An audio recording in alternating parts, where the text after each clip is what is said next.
जय श्री राधे कृष्ण। आप सभी का हमारे YouTube चैनल पे बहुत बहुत स्वागत है।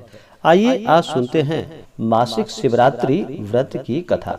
मासिक शिवरात्रि का व्रत हर महीने के कृष्ण पक्ष की चतुर्दशी तिथि के दिन किया जाता है। भगवान देवादिदेव महादेव भोलेनाथ एक ऐसे देव हैं जो थोड़े से जल से ही अपने भक्तों के ऊपर प्रसन्न हो जाते हैं और भगवान भोलेनाथ को जो भी सच्ची श्रद्धा के साथ उनके ऊपर बिल्वपत्र अर्पित करते हैं उनकी भी समस्त मनोकामनाओं की पूर्ति होती है।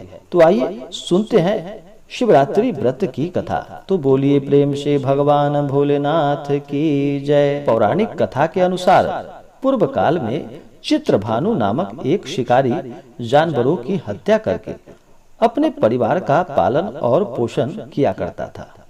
वह एक साहूकार का कर्जदार था। समय पर ऋण न देने के कारण साहूकार ने शिकारी को बंदी बनाकर अपने शिव मठ में डाल दिया। संयोगवश उस दिन शिवरात्रि थी। मठ में हो रही शिवरात्रि व्रत कथा को उसने बहुत ध्यान से सुना।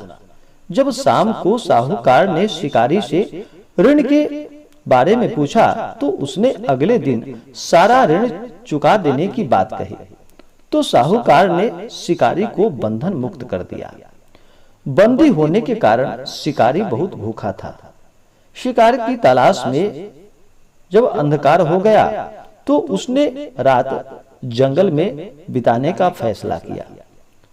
तब तालाब के किनारे शिवलिंग के पास एक बिल्व का पेड़ था। वह उस पेड़ पर चढ़ गया और चढ़कर रात बीतने का इंतजार करने लगा। पड़ाव बनाते समय शिवलिंग पर ढेर सारे बिल्वपत्र टूटकर शिवलिंग पर गिरते गए। इस प्रकार अनजाने में दिन भर से भूख और प्यास से व्याकुल शिकारी का व्रत भी हो गया और शिवलिंग पर बिल्वपत्र भी चढ़ गया और उसका रात्रि का जागरण भी हो गया। एक पहर रात्रि बीत जाने पर सबसे पहले एक गर्भिणी हिरणी, उसके बाद ऋतु से निवृत्त हिरणी और फिर अपने बच्चों के साथ हिरणी के निवेदन पर शिकारी ने इन सब का शिकार न करके इन्हें मुक्त कर दिया। इस प्रकार शिकारी की रात्रि के तीनों प्रहर का व्रत भी हो गया और सुबह उसने एक मृग को देखा। शिकारी ने इसका शिकार करने का फैसला किया। इस पर मृग ने कहा कि हे शिकारी, यदि तुम मुझसे पहले तीनों हिरणी का शिकार अगर किया हो तो मेरा भी शिकार कर लो, परंतु आपने जैसे उनको जीवन दान दिया है वैसे ही जीवन दान देने की मेरे ऊपर भी कृपा करो। शिकारी ने मृग को भी छोड़ दिया। इस प्रकार सुबह हो गई। उपवास, रात्रि जागरण तथा भगवान शिवलिंग पर बेलपत्र चढ़ाने से अनजाने पर ही उससे शिवरात्रि की व्रत पूजा पूर्ण हो गई। इससे शिकारी को मोक्ष की प्राप्ति हुई।